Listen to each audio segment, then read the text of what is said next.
PSSI Erick Thohir memberikan pujian kepada pelatih timnas putri Indonesia Satoru Mochizuki yang menyanyikan Indonesia Raya di final Piala AFF Putri 2024.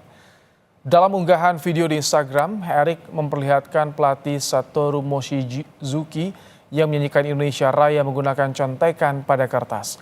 Erick mengaku senang melihat Satoru punya jiwa nasionalisme untuk Indonesia yang begitu besar. Di tangan pelatih Satoru Mochizuki, timnas putri Indonesia meraih juara AFF Putri 2024 dengan mengalahkan Kamboja 3-1.